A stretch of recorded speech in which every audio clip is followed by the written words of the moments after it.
Good morning and welcome in the Methane Moment Pavilion. We've had quite a reason to celebrate here in the Methane Pavilion during this COP with the Global Methane Pledge. And it's a major breakthrough in the fight against methane emission and also in slowing down climate change and in preventing some of the tipping points in the climate change process.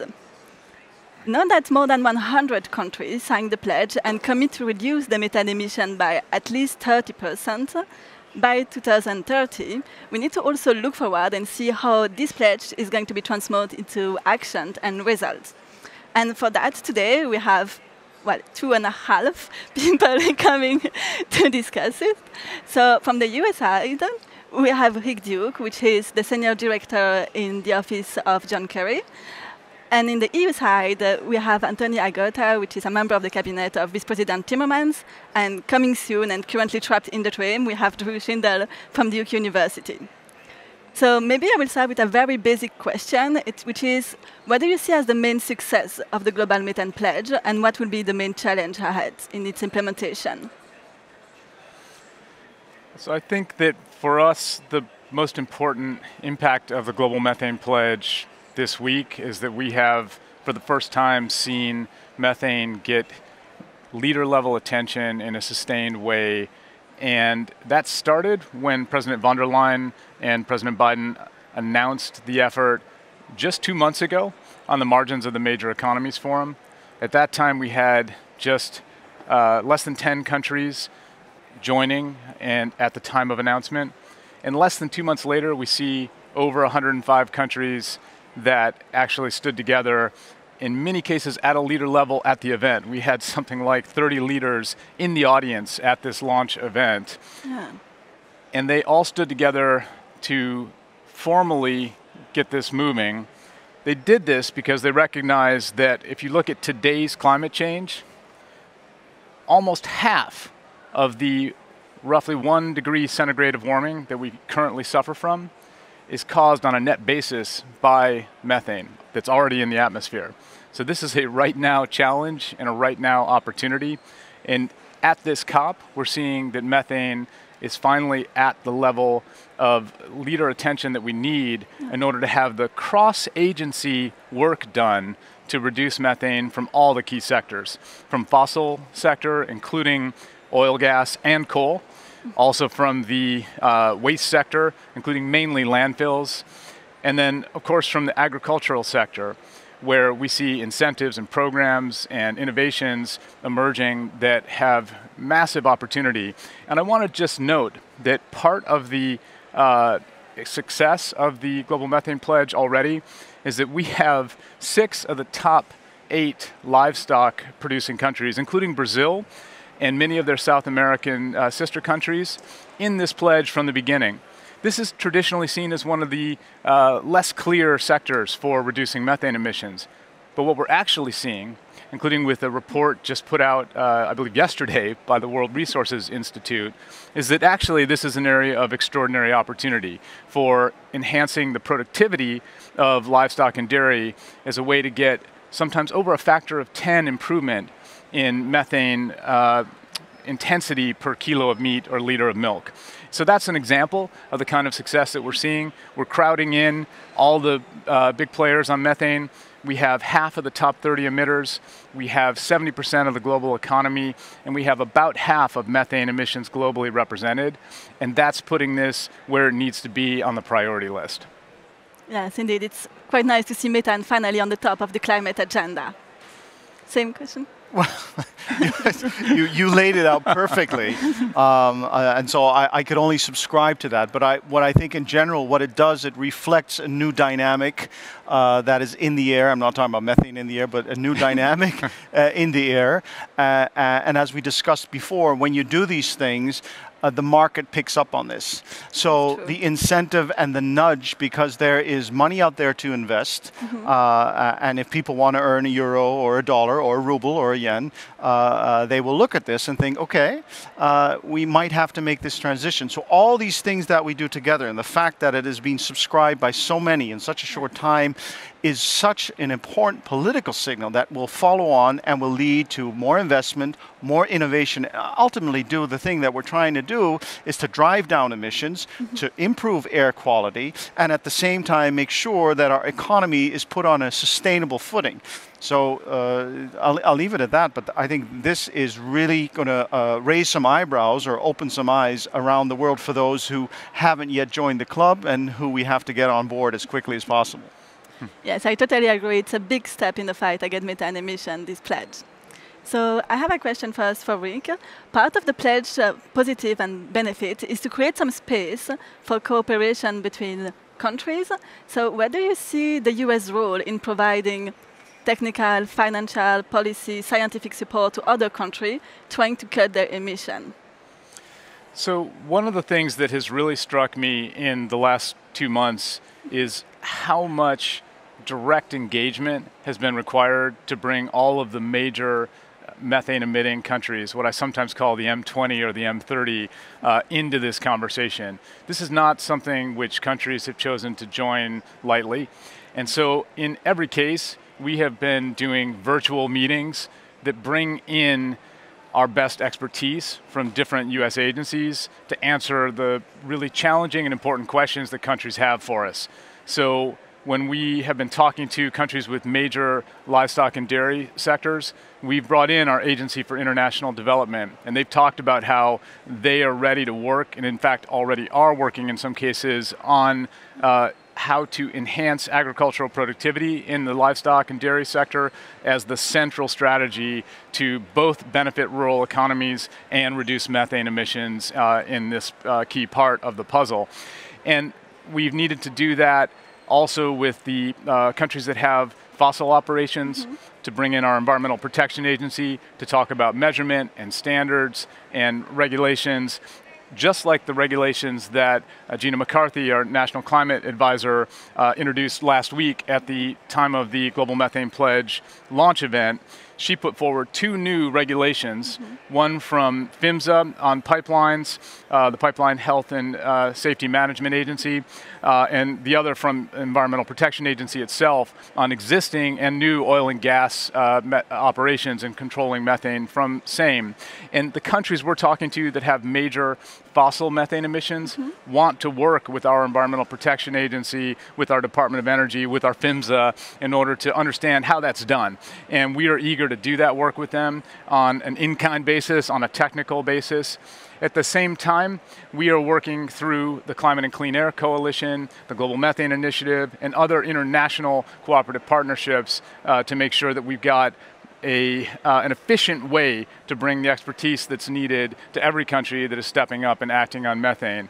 But those are the kinds of questions that countries have. And I'll say on the landfill side, it's similar to the oil and gas, where we see that in countries like the United States and in the EU, there's been tremendous success in driving down methane emissions from landfills, mainly through standards and regulations. Indeed. And we think that that's an opportunity for every country, in addition to some things which have a more commercial aspect, like enhancing cold chain to reduce food waste and diverting organics in order to reduce the methane problem in the first place. So there's a lot of work to do, and the way in which this has galvanized our sister agencies in the US government is incredibly inspiring to me, and the way in which it has already motivated us to double check how much we can get out of the actions that we're taking at home and push further faster is exactly the point of the exercise for us. Yeah, that sounds very positive development. So Anthony, one of the key points to make sure that the pledge delivers on its result is to have the ability to assess the methane emission and to know exactly how much we are emitting and how successful the measures we're implementing are in cutting down this methane emission. What is the EU doing and planning to do to improve monitoring of methane emission both domestically and globally? Yeah, thank you. So first of all, I'd like to say, because if my boss were here, he would say it, but he's negotiating, Mr. Timmermans, is that for us, this fits in our larger European Green Deal program, yes. Which is our compass and roadmap, which we presented 2 years ago. And on top of that, 13 legislative proposals, what we call the Fit for 55, which is not a fitness program for people over 50 like myself and Gray, but literally from cap and trade, energy, agriculture, taxonomy, and carbon-border adjustment emissions. So this fits right in. So what we're trying to do, and we'll talk about that later, I think, is that we want to come forward in December with a new proposal on methane, a legislative proposal dealing with the energy sector. But basically, in a nutshell, is we need to have more compulsory measurement, reporting, and verification all the way on tier 3, all the way at company level, on site, at source, to know, because the big problem right now is that we know that something is going wrong, 60 to 80 megaton methane in the air, but we don't know exactly where it's coming from. So we need starts with better information, better data. So that's the first thing. And once you have it, then at least domestically we can say, and we want to make sure that you stop your flaring and venting, you detect your leaks, you repair all your system. So we put a system in place domestically. Internationally, of course, it's not up to us to enforce it, but something that I think we are very enthusiastic about, and we're very happy that the US joined this, is the International Methane Emissions Observatory that just came into place, and I think you were the one who announced, but that's a big thing, you know, a lot of people coming together so that we have an international system being set up to verify, to identify, and so that's part of it. And then for the EU itself, we have our Copernicus satellite system, which we are going to use to make sure that we can detect global methane leaks where they are. So we're trying to put that in place, part of it domestically and part of it to aid internationally a better identification, and then subsequently peer pressure. And I'll just add one more thought, which is that we also see major opportunities for US technical agencies like NASA and NOAA to participate in this measurement effort. And of course, we see a crucial role for the US in investing in solutions, in particular through our Development Finance Corporation, which is eager to be a part of the solution on this. And we see growing interest from multilateral development banks as well, including European Bank for Reconstruction and Development, that joined as a supporter of the Global Methane Pledge just last week, and many of their sister institutions are engaging in a serious way. So we're looking forward to taking the over $300 million in immediate grant support that philanthropies put on the table at the time of the launch of the Global Methane Pledge, and using that to put in place the policy conditions, the market conditions, and do the spade work to be able to mobilize the billions in investment that we need to seriously tackle the agricultural sector and the productivity opportunities there, and to move towards the kinds of standards that we need for measurement and regulation of emissions from the fossil sector and the waste sector. So incredible opportunity there, and lots of work to do right now. Lots of work to do, but at least it seems to have like a clear goal and a clear direction we're heading to.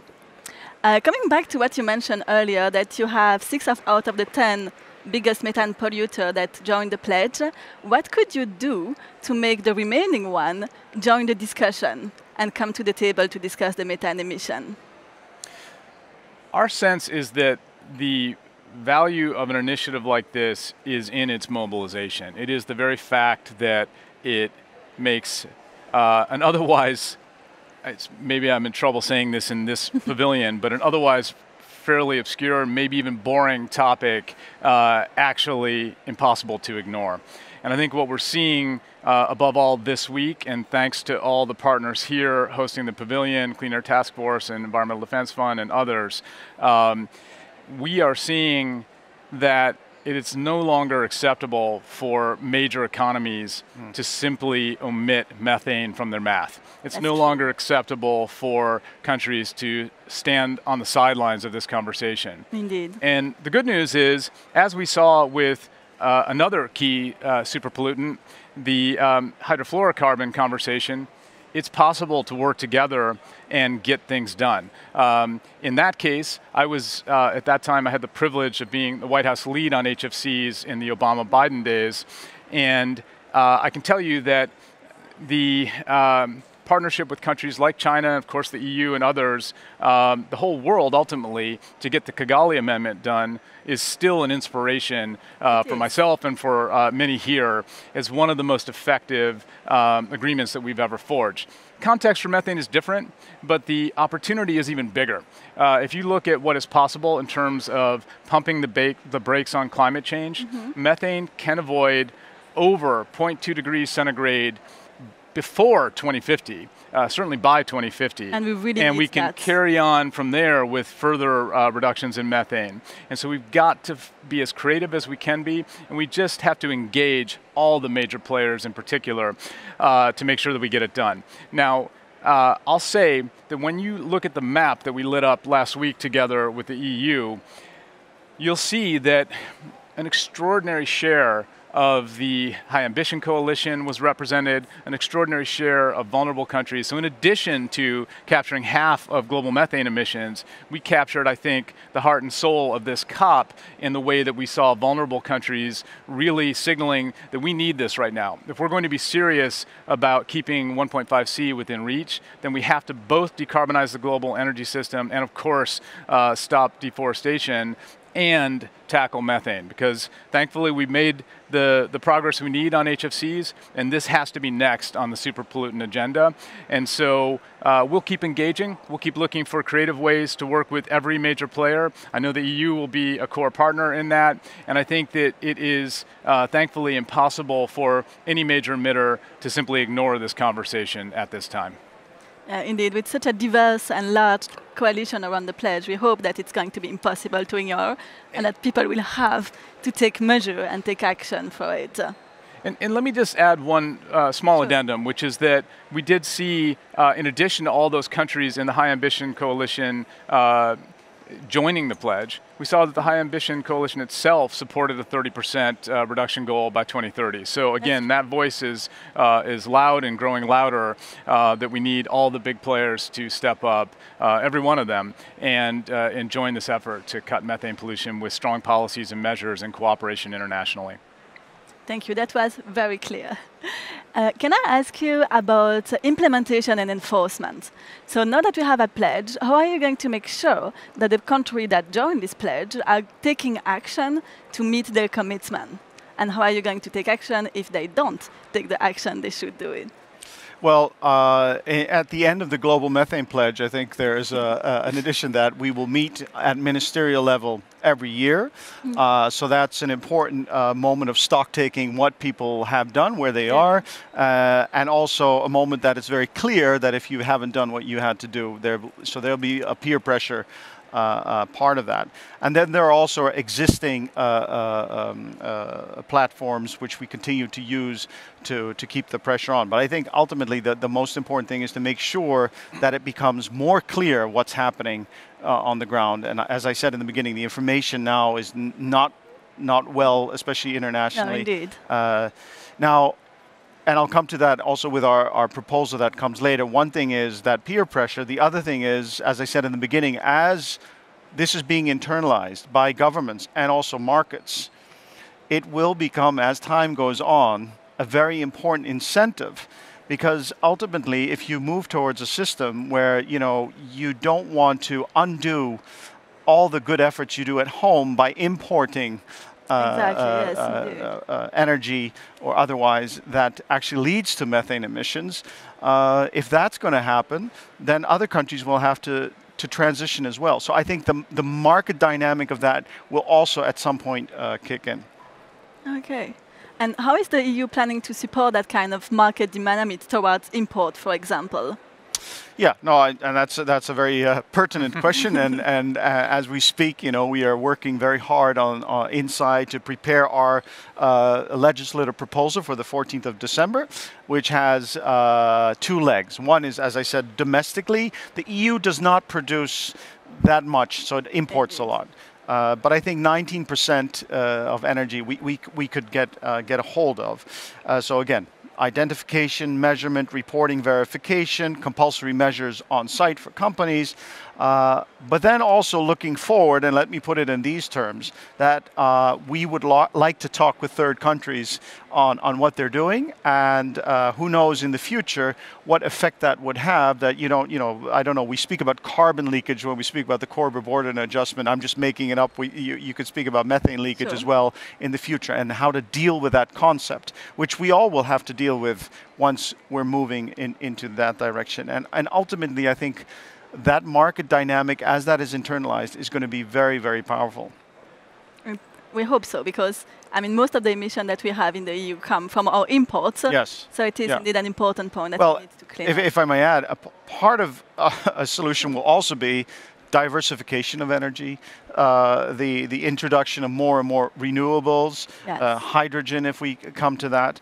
And part of it is also going to be our circular economy. So we talk about landfill and how we can mitigate landfill. Ultimately, you don't want to have landfills, right? And you don't want to just burn it up and incinerate it. You want to have a whole new way, and that's the whole idea of a circular economy, which we don't have to delve into completely now, but where the way you produce, design, consume, recycle is a completely different situation. Now, we're not there yet, but this is really the way to go.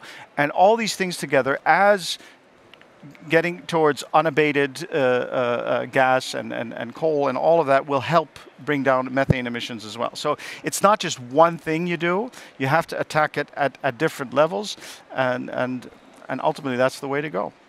Hopefully that's the way we will go very soon. So a question for both of you, like the initiative comes from both the US and the EU, and you both have legislation underway on reducing methane emission, mainly from the energy sector. Could you tell us more about what will be included in this proposal and what kind of key points are being addressed, and what are the next steps in the process of the adoption? So in the case of the United States, last week at the time of the launch of the Global Methane Pledge, as I indicated, we put forward 2 new regulations, one addressing existing oil and gas operations, which is a central part of the equation in the United States. A very ambitious standard proposal at this stage has to work through the process to go to a final rule.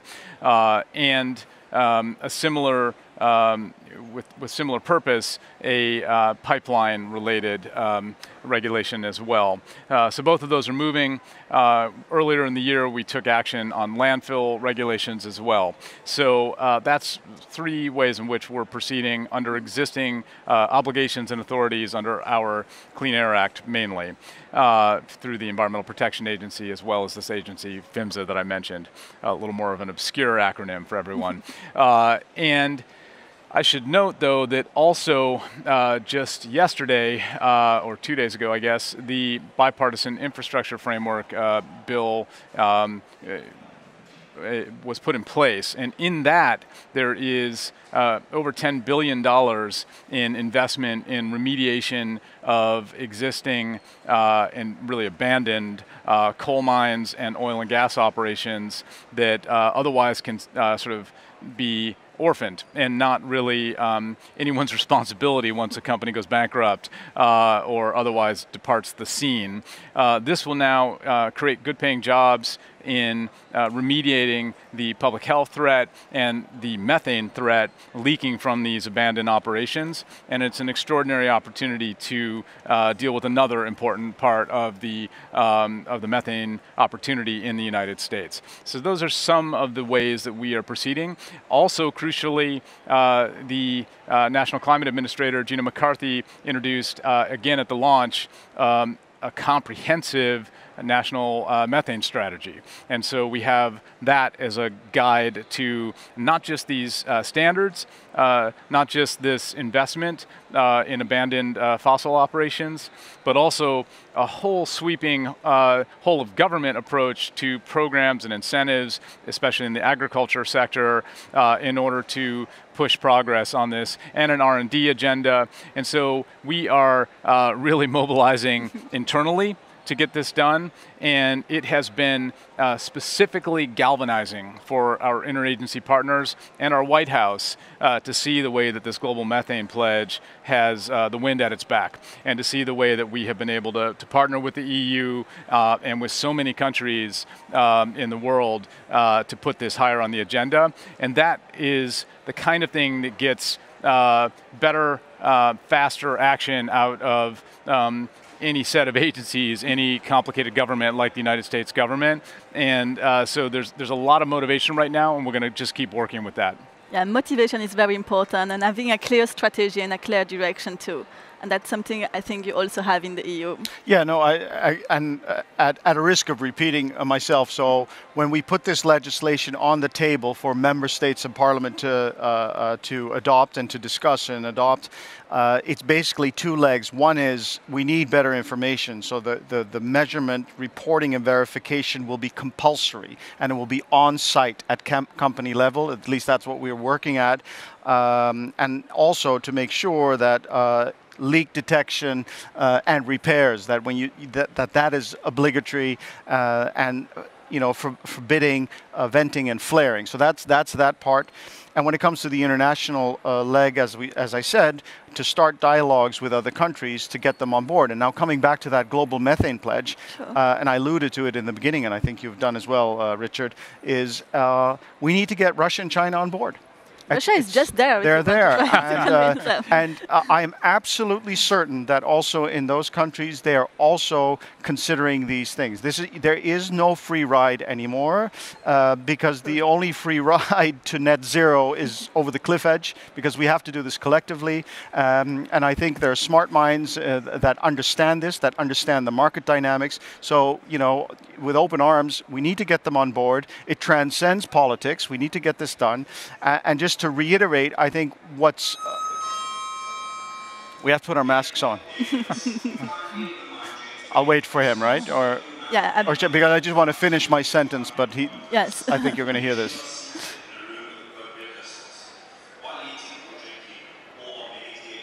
Or if you're in. So what I wanted to say is we're very heartened by the preliminary agreements in the U.S., and we're really hoping that it comes through. And of course, then we, as I said, with our Fit for 55 package, with 13 legislative proposals before the summer put on the table, which is arguably the biggest overhaul we have done for years in the EU to put our society. 3,000 pages. Exactly, and a lot of money in that, in the recovery and in our budget. So once that gets adopted, we will rejig our whole economy and society into an inclusive, because it has to be inclusive, competitive and green economy, because this is the way of the future. And it helps tremendously, obviously, to see the U.S. doing the same, and I would like to think that it helps them, that we're moving forward. So I just want to make that point, because it fits in a larger narrative that something's happening. There is a critical mass and a momentum going, but we have to wean ourselves out of 200 years fossil-fueled economy, knowing that you can continue to grow in the old way, but it's a myth to think that if you do today what you did yesterday, that tomorrow will be the same. It's not going to happen. With or without the Green Deal, with or without the reconciliation bill, the world is changing dramatically. So coming back to methane, this is such an important part because it's such a potent greenhouse gas. At the same time, it's such an important political message because it pushes others, governments and markets, to come on board. And this pledge, which we both initiated, having so many members, partners on board, is so important. And again, if we can get Russia and China, that will be electrifying for the world. Let's hope you manage to convince them to join the effort, indeed. Yeah, so you both mentioned that a lot of opportunities exist to cut emission in the energy sector, but you also have a sector where it's harder to cut emission, like for example the agriculture sector. What can be done to create opportunity to reduce methane emission there? As I mentioned a bit earlier, and I'll try to say a bit more about, the more you look at the, let's say, the sectors beyond fossil, the more exciting it becomes, because there are creative solutions that are economically beneficial, that are societally beneficial, that emerge once you start to unpack it. So take the waste sector, and as you've indicated, it's not simply a matter of managing the problem on the back end when you have a dump that is producing methane and trying to convert that into a proper sanitary landfill with methane capture and conversion to electricity. Yes, we'll need to do a lot of that, and we'll be working with partners and multilateral development banks and governments to, in a sense, create that Band-Aid solution on the back end of the problem. But more exciting is what can we do to reduce food waste in the first instance through measures like enhanced cold chain? What can we do to divert organics from commercial establishments where it's pretty cost effective to take a large hospital, a large cafeteria, a large university, and all the food waste that is otherwise just dumped into those dumps or landfills, and in many cases not properly managed and captured, and instead divert it to a biodigester or some other facility that creates useful products out of it and captures all the methane in an efficient way. So that then becomes a commercial opportunity in a sector that is normally considered more challenging. On the agricultural side, it isn't a question of standards or regulations for the United States, for the EU, or for any of the countries that have stepped up. And again, we have 3/4 of the world's largest livestock producers signed on to this pledge, including Brazil. And that is an extraordinary testament to the opportunity that they see to do this agricultural methane reduction in a way that is actually beneficial to their economies. And for some of these countries, it is really a beef economy. And so they are not in the business of signing on to this, joining this pledge lightly. They have engaged intensively with us and the EU on the details of what they can achieve and how they can make it happen. And the answers get more and more compelling the closer you look, because what you see is that there is this wide range in methane intensity per kilo of meat produced, mainly depending upon the diet of the cattle or other ruminants. Exactly, yeah. There are also some innovative solutions emerging around not just feed optimization, but also some feed additives that can directly interrupt enteric fermentation and methane creation. But the feed optimization step in its own right is a direct way to enhance productivity, to build rural economies and core economies in some of these countries that have joined us, and do so in a way that slashes methane at the same time. So that's why we're seeing this interest from countries like Brazil and Argentina, and that's why, frankly, our own U.S. Department of Agriculture and our own U.S. Agency for International Development are very enthusiastic participants in this effort with us internally. So we'll just have to keep being creative in the agriculture sector and looking to the private sector in coming weeks and months to better understand what they're doing, what they need, how they can partner with us and with international financial institutions to scale up some of this in a way that really puts us in a place in a year's time to show what we've accomplished already 12 months from now. Because we will need to reconvene for a Global Methane Pledge ministerial at COP27 and every year thereafter straight through 2030, because this is going to take a whole lot of pledging and reviewing in the details. Yeah, indeed. Yeah, I mean, one part, as you said, Richard, is the innovation in the agricultural sector which is taking place. I come from the Netherlands, which is particularly a country that was based upon a system of mass production. I think they're rethinking it now because of all the negative aspects. At the same time, the innovation coming from that country on this is enormous. So when it comes to the feeding and the diet of cattle and others, that's very important. As you can see, you can disrupt it. But perhaps, and as my boss says, it's also about the diet of us. It cannot just be top-down government regulation, everything. It also has to do with the attitude of people.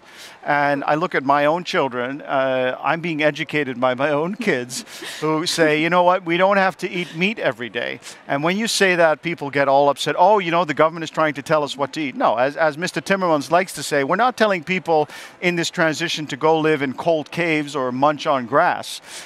you can eat meat, but first of all, it would be important to know what kind of meat you're eating. So not telling people what they should eat, but telling people what they are actually buying to make sure that the information is on there, whether it is being raised in the way or an organic way or not, whether deforestation was part of this or not. I mean, we would actually like to move to a system where we minimize the import of production of beef that is deforestation, drives deforestation. But also, when you educate people, it will come from bottom up to make sure that you change. If everyone eats half of the meat they eat already now, I mean, that would be a revolution. And then in the innovation of growing meat, lab meat, people shudder, but this is going very, very fast. That would be a sea change in terms of the water you use and the food and everything else. Precision farming is very important. We, in our new agriculture strategy, are trying to minimize pesticides, bring them down, which has many kinds of effects.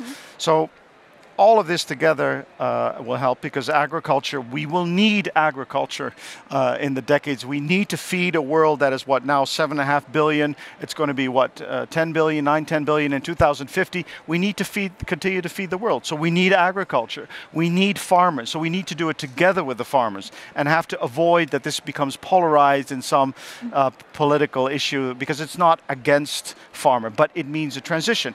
And when you talk to the farmers, what you often hear is that the money we earn is too little to die, but also too little to really live. So some of the farmers are kind of stuck in the middle.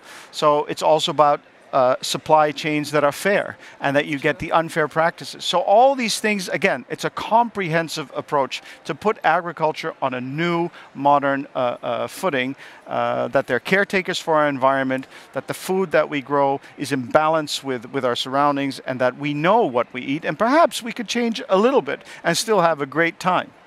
Hopefully we can change. If I may add a little bit more, I think one of the most important things here is that we do need to make sure that there's adequate nutrition globally for all people today and for a growing population in coming years. And so that's where, for the United States, agricultural productivity enhancement is at the core of the solution for agricultural methane management.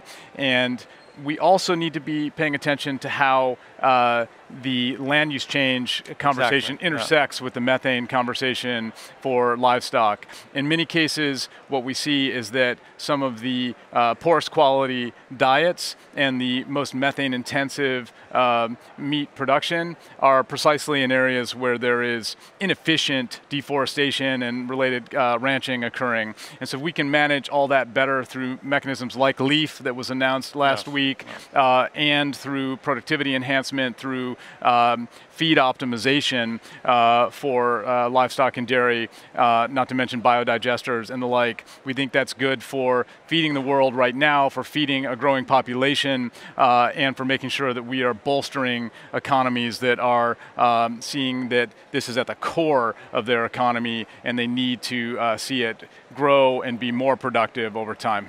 And just to add on, and that's not for this moment, but the whole issue of deforestation and forest degradation, on the heel of the leaders' declaration of last week, is something that will soon be part of this conversation. That needs to be part of this conversation. Maybe just a last question before we take some of the questions of the public. In a few words, what makes you hopeful and optimistic about methane reduction in the future? I'll just start by saying that it has been, frankly, shocking to see that we together got to over 100 countries, that kind of triple-digit benchmark in such a short time. It is something that we did not foresee. We certainly worked for it, and we worked for it at a retail, bilateral, country-by-country level every day. And so it was not for lack of effort. But we didn't expect that in under 2 months we could get over 100 countries to join something that is this bold. And I want to speak to the boldness for a second, because 30% below current levels by 2030 is actually more like 35% below projected levels. So the first thing we have to do as a Global Methane Pledge community is to get to level methane emissions globally, and then we need to start rapidly reducing it globally across all of these sectors. And the fact that we have countries like these livestock-intensive economies joining, enlisting, and ready to move with us in a creative way. The fact that we have major oil and gas players like Nigeria, like Iraq, like Mexico, joining and ready to work with us in a serious way. The fact that we have major emerging economies like Indonesia joining early and ready to work with us in a serious way on this agenda, that's what makes me optimistic. We do have work to do to get the rest of the M10 in particular, the very top methane emitters, into this conversation in a more central way. And I think that with the way that this conversation has come together in the last 2 months and really in the last week in particular, we are fundamentally optimistic that all countries are going to engage, and we're ready to do that with small countries and large to try to provide the technical support that's needed to be measuring well and putting in place standards in the fossil and waste sectors, and to be working on investment and incentives to encourage that productivity enhancement that we need in the meat and dairy sector. So much to do, but clearly we have the attention of countries where this is a priority, and at this point that's pretty much every country. That's true. No, I'd like to echo that. I think for us it's exciting that the US is back and is playing such an important role, because frankly speaking, with the US on your side, this helps. The second thing I'm really excited about is that so many, as Richard said, so many countries signed up, and before I came here, I spoke to our climate ambassador, Mark van Heukelen, who was instrumental from our side in helping this out. But I'd like to couch it in a broader context. Like in 2008, Al Gore, VP Al Gore came out with what I thought was the best I hate PowerPoint, but this is the best PowerPoint I've ever seen. The inconvenient truth. And for a couple of months, the whole world was speaking about his important and seminal message. And then Lehman Brothers fell. And everyone forgot it. We had the financial economic crisis. Everyone forgot it. So for us, when we came out in 2019 in December with our Green Deal, we knew that we might have a window of opportunity because it's high on people's agenda, yes. But we were very worried about events. As Wilson said, events, my boy, events. And of course, 3 days after we put our climate law on the table, which basically screws down the commitment that in 2050, the EU will be climate neutral, our political savnet for politicians, then COVID broke. Mm-hmm. And you know, I'll be very open. When we saw that, we thought, okay, first of all, it's terrible because we had no idea what havoc that would wreak. But second of all, we were worried that people's attentions would be diverted. And the interesting thing is that while we're still in the crisis, but looking back over the past 2 years, if anything, the COVID crisis has accelerated the green and digital transition for us and I think elsewhere, because what political leaders realized, for our recovery, we have to unlock trillions of euros, or dollars, a lot of money. This good money we can spend only once. There's no free money. So we got to spend it right from the get-go. And that put it in the DNA of our recovery and of our whole transition. So what in 2008 pushed people aside did not happen in 2020. And that's what makes me hopeful and optimistic. Not so much for me, but for my teenage kids, because I guess most of us will be fine. But this is about these youngsters and the fact that Greta Thunberg goes out there, these Friday for Future marches, these kids educating us. I'm very, very hopeful. It is indeed about the future. Thank you very much, both. We will now take a few questions of the public. Yes, there first. Yeah, thanks a lot for a very eloquent. I cannot hear. We cannot hear. Can you hear me now? Can you hear me now? Yes. Okay. Thanks to you both for very insightful interventions. I'm also a policy official like you both. I admire your enthusiasm and inspiration. One thing that you did not touch upon, because I know policy implementation is difficult, when you talk about farmers, you talk a lot about dairy, but what about rice production and methane and rice production? neither the US nor the EU are very skilled in rice production. So obviously, I mean, our agencies, development agencies, don't have technical assistance to go into India, China, Vietnam, etc., and Thailand.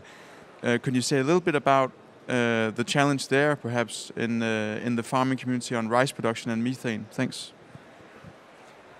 And I can maybe first take a couple of questions on that side. take a few.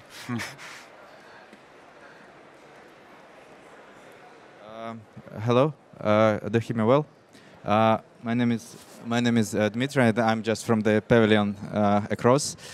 So that's why I wanted to make, for the sake of the discussion, because we're here in this global forum for the discussion, a couple of comments. So it is important to know that in Russia, unlike the US and the EU, for a long time, not just today, not in 2000, methane was considered as a toxic emission. And as a toxic emission, there is a special charge by the government for all producers to pay it. Since also you as representative of the government, you understand that if there is a special tax issue, then the government is interested in actually monitoring, controlling, because the government also gets its money. Gazprom is one of the companies whose methane emissions are verified by independent agency. It's KPMG, was previous years, and thus Gazprom reduction of methane emissions since 1990 was about 46% till today. So it means that, and also Gazprom was active in the dialogue with the European Commission on this issue, because it understands how important it is, and actually it's ready to share on the technical level its best practices, etc. In this regard, the point is that it is very important to understand and come up with a truly multilateral approach to see the benefits, the individual situation, how it evolved, and in this regard to come and solve this problem. And this is just as a global citizen, I also have want to address also this question of the rice, because the more I deal with this methane emissions technically, we understand that oil and gas industry has a lot of solutions, investments. It's a precious product. It sells its methane, so it can do. It could be done technically. But what would the rice, me as a citizen, as a young citizen, I don't know. Yes, maybe you can already answer this question. Where's our rice expert? Well, I thank you both for your comments and question. I'm not a rice expert, but my first instinct when you raise the question is that I also don't want to have the hubris that as the EU, not being an expert on rice, that we go out there and tell people how to grow their rice. I think what we want to raise, because it's in our interest, that whatever agriculture you have, or energy sector you have, or waste sector you have, you need to abate that. We need to cut methane because it's in all our interest. So when we talk to these countries, this is the conversation we have. But I think it should be two ways, and the other gentleman spoke about a multilateral approach. You spoke about best practices. I think that's exactly what this thing is. And that's why it's important that most countries, preferably all countries, join up to this methane pledge so we can engage in that discussion and learn from each other. But I really want to avoid the impression that, and I'll speak for you because I think you agree, that the EU or the US just goes around, tells the world, well, this is how you have to do it. No, it might be very different in another country who has, every country has its own production, its own challenges. So that would be my, but you know, I love rice. I don't have a precise prescription, but I would also hesitate to go out and tell people. I can tell you that this effort is already helping to mobilize more conversation around the rice part of the puzzle, as well as the broader agricultural sector, as well as all the different methane emitting sectors. And I mentioned that World Resources Institute just put out a methane mitigation in the agriculture sector report, I believe yesterday, and it's a great start to compiling what's known already and pushing the envelope on what the opportunities are, including for rice. And so that includes questions around how you do the irrigation cycle. It includes questions around just management of the rice cropping process. But obviously, I'm not an expert in rice, and we wouldn't claim to be, as the US and the EU, experts internationally on rice relative to countries that have this as a core to their agricultural sector. But what we can offer in the Global Methane Pledge is resources, including the over 320 million in immediate grant support from philanthropies to tackle these kinds of questions. In fact, that World Resources Institute report on agricultural methane mitigation opportunities was funded by the Bezos Earth Fund, and so there will be much more of that coming with the world focused so closely on the Global Methane Pledge and on methane mitigation, including in agriculture, including in rice, and we just need to see that pace quicken, and for the agricultural institutes, including those that specialize in rice, to be engaging in this, all of our bilateral and multilateral aid agencies engaging in this, and we can get the work done. It's going to require that we work faster though, since it's a short 9 or really 8 years to 2030, so we've got to move with alacrity. Thank you very much both for your time and for joining us here to discuss methane. And thank you also for both like the US and the EU for the effort to make the Global Pledge a success. And thank you for the discussion. Thank you also for organizing this. And we're looking forward to seeing you next year then at the COP to discuss the progress made. You'll see us before that.